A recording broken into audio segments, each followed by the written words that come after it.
Welcome to the third episode in the Around the Grounds series, a vodcast brought to you by Groundhopper Soccer Guides. My name is Brian Reinhardt, and joining me today to talk all things Italian is Paul Gerald, owner and founder of Groundhopper Soccer Guides. Paul, I just teased it, but after talking about the FA Cup in the first episode of the Around the Grounds vodcast and covering the Champions League last time out, we're switching it up today. We're going to pick out a specific country that would just be an elite place to visit, both as a football fan and, of course, as a tourist. Now, this afternoon is working on some notes for today's podcast. I visited 11 countries in Europe, but I have not made it over to Italy, but it's on my list.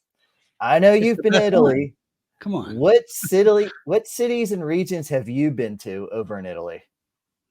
Gosh. Well, let's see. I've been to games at Napoli, in Naples. I've been to both the clubs in Rome. I've been to Florence. I've been to Fiorentina. Been to both the Milan clubs. Been to Juventus and Torino, which are both in the same city of Torino. Been to Atalanta, which is in Bergamo. Oh, also went to one in the fifth tier, one of the regional leagues in a city called L'Aquila in the province of Abruzzo, up in the mountains east of Rome. I was in town because it's a beautiful old city and it's got good hiking. And I went out to dinner and the guy had a little L'Aquila Calcio flag on his wall. And I said, wait, is there a game? And he said, yeah, tomorrow. I said, okay. Oh, so, yeah. cool. So that was my blog post on the website there. Okay. So, but I've also been, just as a tourist, I've spent a lot of time around Tuscany and I have, I'm a big hiker. So I've been up in the Alps quite a bit too. Mm-hmm. You rattled off so many cities there, so many regions. I mean, that's just fantastic. Is there somewhere you haven't been to Italy that is on your must-do list? From a football perspective, I mean, just kind of the rest of Serie A, it would be fun to kind of tick off all of those. I've not been to Genoa for a game or as a tourist. I've also, these are other cities. Let's see, Bologna is in Serie A this year. I've been to Bologna briefly years ago, but not been to a game there. Every part of Italy, I think, is great. You know, I've never been to Sicily. Be fun to go to games down there. Yeah. It'd be fun to do anything in Sicily, especially when I'm sitting in Oregon with snow on the ground, you know. Yeah, let's go to Italy. So. Cold everywhere. Italy would just be the place. Since you've been all over, what do you think of the language barrier for someone who doesn't speak Italian and who's never been over there? You know, in the big tourist areas, you know, when you're at a hotel or a restaurant in Rome or Florence or Milan or something, people are going to speak some basic level of English, and the basic Italian is not that hard to pick up. One nice thing about the Italian language is when you see it written down, you know how to say it. There's not a lot of mystery. You just learn a word, and it's like, for example, they call soccer calcio, Calcio. So I don't know why they made up their own word. Everybody else went with football or foosball or whatever, but being Italian, they were like, nope, we're going to have our own word, and it's calcio.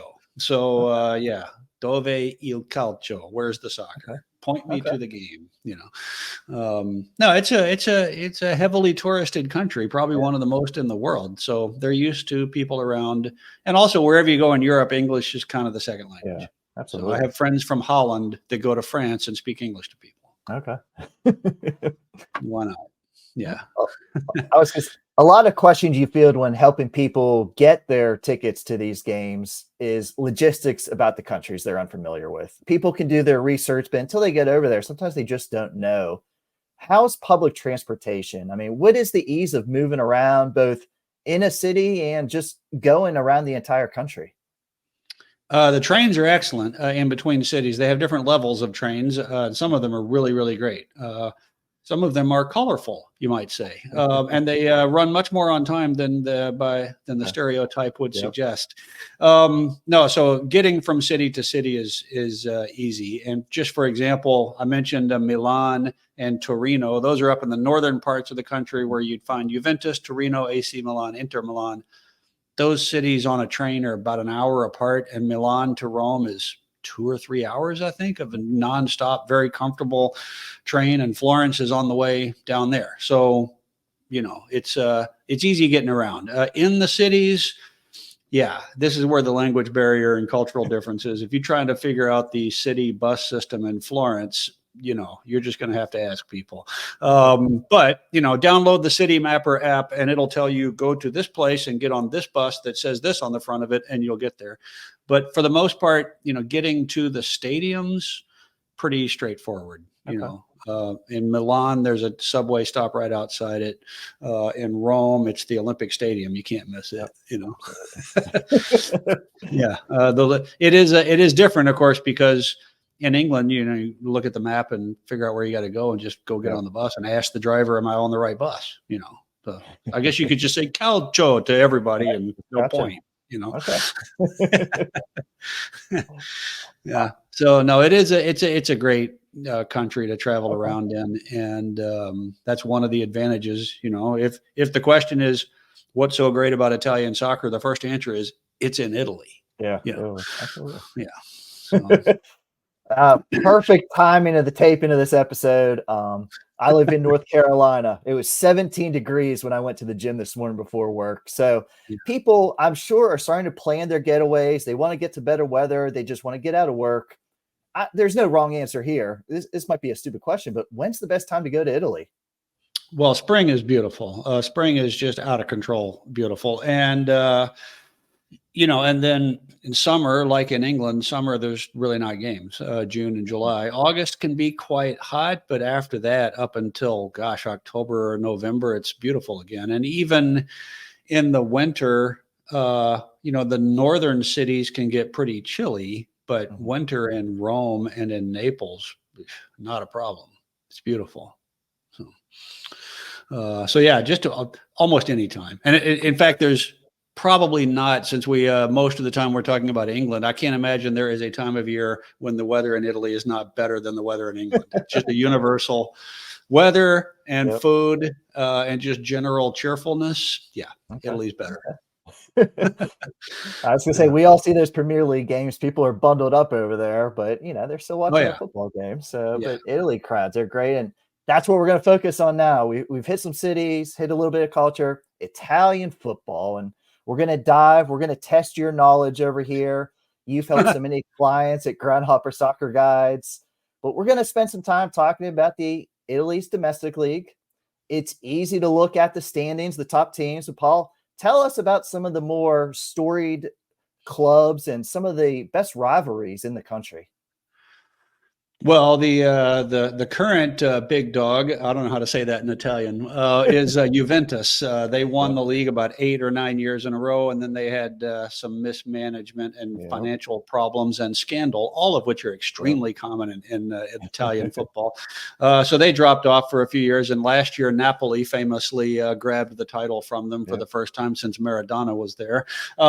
But Juventus, in terms of glamour, big famous clubs, the top of the table every year, Juventus is the one. And they recently built a new stadium, beautiful stadium out on the edge of Torino, easy to get to. It's only about 40 or 45,000 seats. So we sell tickets there in several different locations. So that is a beautiful stadium. And when they're on, that crowd is fantastic. So their great rivals are Inter Milan. Internazionale is the official name, but since they're in Milan, everybody calls them Inter Milan. They and their great rivals, AC Milan, both play at a stadium that is probably top 3 or 4 in the world. Like if you're going to go around the world and you want to see soccer games, you need to go to the San Siro in Milan. It holds about 80-something thousand people. Wow. I have walked into close to 200 football grounds in my life, and there's maybe 2 or 3 that kind of took my breath away when I got in, and the San Siro is one of those. Oh, cool. And it's amazing. And, we'll include some pictures and videos here, but that is top of the list of what you want to see. So other rivalries, I mean, the 2 teams in Rome, Roma and Lazio, also share the Olympic Stadium in Rome. So when they play, it is super intense. Roma and Napoli is another big rivalry. Naples is only about an hour from Rome. And so they're sort of, Roma is traditionally a bigger club, more successful than Lazio. So Roma and Napoli are kind of this big city rivalry down there in the south. They don't care for each other. Yeah. And otherwise, I mean, it's kind of like everybody hates Juventus and everybody kind of hates the Milan clubs because, like in England, if you look at the Italian table any given year, it's the same 4 or 5 teams up there most of the time. Yeah. So. And I know it depends upon the team and where the stadium's located, but what's the game day experience like for Italian football? The first thing that really jumped out at me is, for the most part, the stadiums are quite old. The one in Florence at Fiorentina, I think, was built in the 30s. The Olympic Stadium in Rome was built back then. They're not like falling down or anything, but many of them are not. Even the San Siro, they're trying to figure out how to replace it because it's just getting old. So stadiums are old / classy, depending on how you want to look at it. And the food, this really blew my mind. Like, you would think, right? One of the great culinary nations on earth. And you walk into the stadium and it's like, well, do you want popcorn or chips or an ice cream bar? Like, that's kind of the food inside. But on the outside, their food truck culture far surpasses the English food truck culture. There are things that are bigger than restaurants I've been to that technically is a truck. So lots of opportunity to eat and drink outside the stadium. And of course, you're in Italy. So, I mean, who cares if it's stadium food? The atmosphere in the stadium can be really, really something, especially at some of the bigger games. I know it's kind of a stereotype, those passionate Italians, but it's true. People have often asked me, have I ever felt unsafe at a game?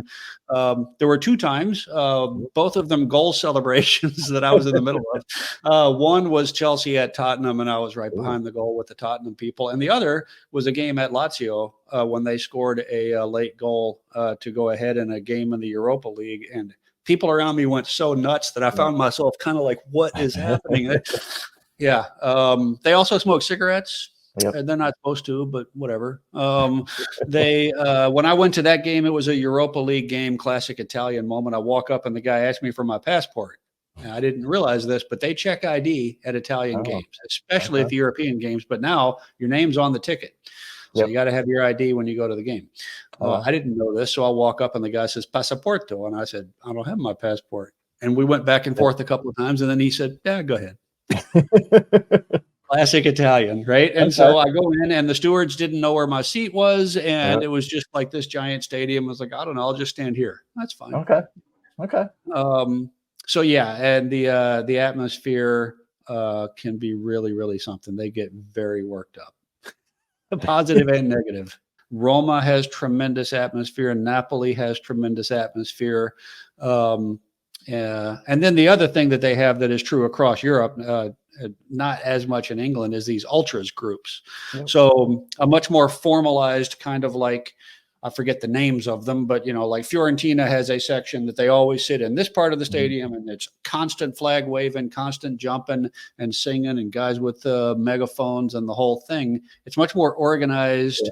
It's actually, if you've been to MLS games, MLS supporter culture is more a copy of the European style than it is the English style. In England, there's nobody in charge. There's nobody with a microphone saying, okay, next we're going to sing. And then they pick a song and sing it for a few minutes.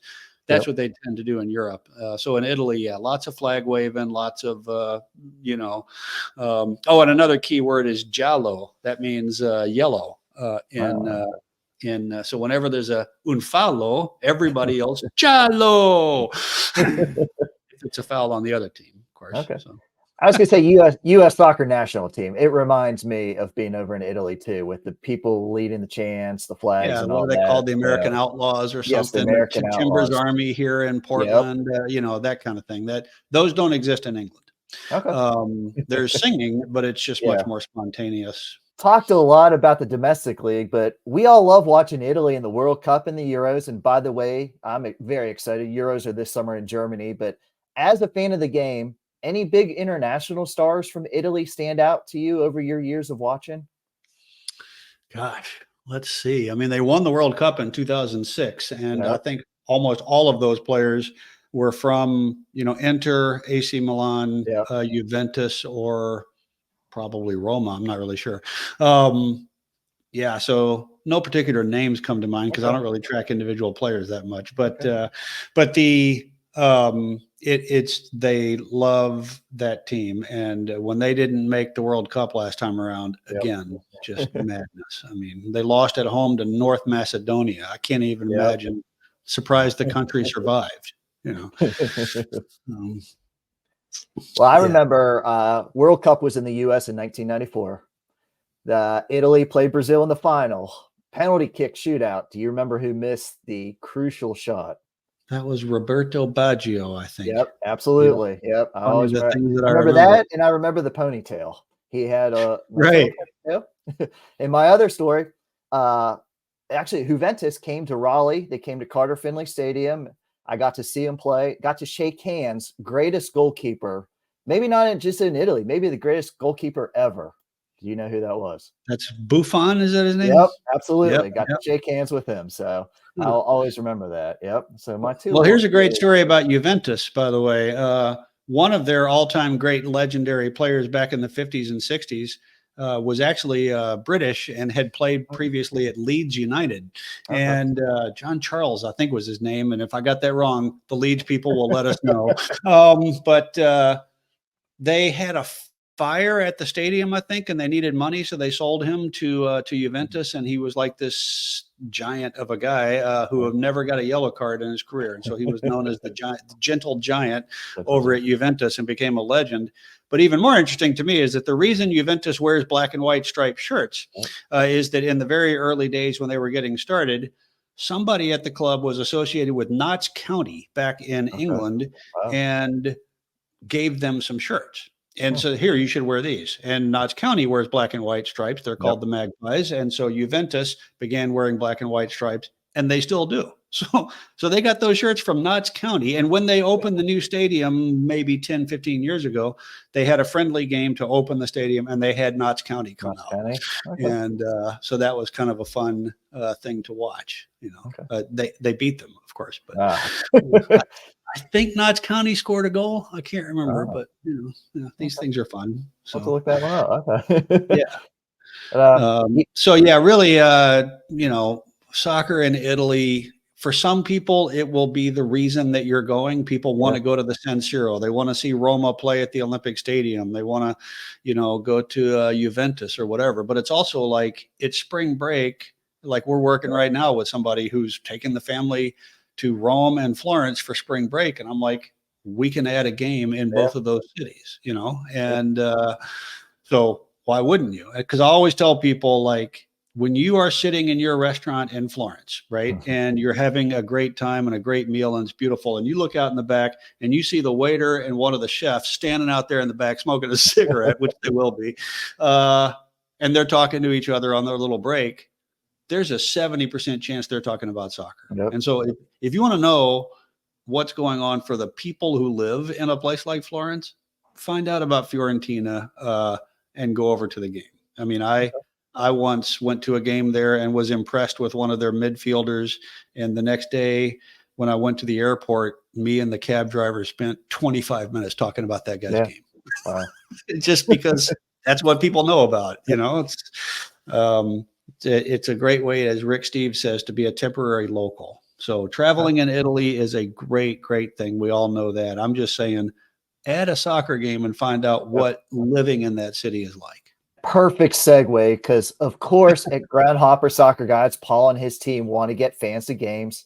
Plain and simple, you guys make that process easy. Help set them up for a trip of a lifetime. Paul might not have seen the first couple of episodes, so explain to people watching today, how can Groundhopper Soccer Guides help fans get tickets, and then expand on that in Italy? Where can you help them get to? Sure. So our basic model is that we work with companies that are known as authorized resellers for the club. So they go to the club, they sign a contract, they pay a big fee, they buy blocks of tickets to every home game, and then we help them resell them. We're what's called a registered agent of these authorized resellers. It's all terminology, but it basically means we have access to official tickets. They're guaranteed. And so you tell us what game you want to go to, and we check with all of our suppliers. We get you a quote. You pay us. We get you the tickets. what's different in Italy versus England is most of what we sell in England, especially at the Premier League, is hospitality. So seats plus a lounge. And therefore a little bit more expensive. In Italy, most of it is regular seats, so they're a little cheaper, and you don't have to spend money on some lounge that you don't want to go into or that you don't care about. So in Italy, mostly what we sell is regular seats. So where do we sell them? Napoli, Roma, Lazio. I think we've got Fiorentina. We definitely have AC Milan, Inter Milan, and Juventus. So yeah, it's just a matter of like, tell us where you want to go and we'll tell you how we can help. Pretty simple, Gonna get you out of here on this. You have a long weekend. What is your travel itinerary for a long weekend in Italy? Where are you going? That actually raises an interesting point because as in England and everywhere, when they announce the schedule, that's not really the schedule. Right. So you'll look at the schedule and it'll be like, oh, everybody's playing at 5:00 on Sunday in Italy. Actually, they're going to play Friday night, Saturday, Sunday, and probably Monday night as well. The tricky thing there is they don't make that announcement until about a month before. So who's at home that weekend. You just don't know exactly when. But that's why it's nice that the trains are easy and we can still obviously sell tickets at that point. What I always look for, either Roma or Lazio is going to be at home. And same thing with Inter Milan and AC Milan. So if nothing else, go to Rome, go to Milan. That way you've seen the Olympic Stadium, you've seen the San Siro, you've seen 2 or 3 of the biggest clubs, in the country. And then after that, where do you want to go? I mean, if Juventus is at home, and especially if it's a big game, that's only an hour from Milan. Atalanta is very close to Milan. They're in a city called Bergamo. Fiorentina, I mean, it's in Florence. Why wouldn't you go to Florence? So, I would just sort of, but also, I think if people haven't been to Napoli, the city itself is just like, I described it as if Rome and Kathmandu had a baby. I mean, it is not like the rest of Italy, and there's no fan base like it. So you should, that would be my thing, is like, figure out when Napoli's at home, and then you're going to be an hour from Rome. So you'll see one of those others, and then just see who else is around. You can't go wrong. You're in Italy. Paul, let people know. We're going to put it in the description, all that, but how can people reach out to you to help them start their journey to Italy? Yeah, it's groundhopperguides.com, or just send us an email. It's you can use sales@groundhopperguides.com, and one of us will get back to you. One of our employees, in fact, lives in Tuscany. I was going to say, you have an employee that lives over in Italy. Emily is American Italian dual citizen and currently living in Tuscany. So we will respond on Italian time as well. And and I've been to quite a few games, so we have a fair amount of knowledge about it, and we will help you get to where you want to go. That was just an exciting trip all around Italy. Everybody's just craving to go over there now, I hope. Paul, thanks for taking the time. We didn't even dive into food. I don't know how we didn't get in any of the food, but we went a little long here, but that was good. There's just so much knowledge with Italy. Yeah, we didn't talk about coffee either. That's where I really get involved. Oh, okay. I want to thank everybody for tuning in to this episode of the Around the Grounds Vodcast. We look forward to bringing you future episodes very soon, and hopefully Groundhopper Soccer Guides will see you at the grounds.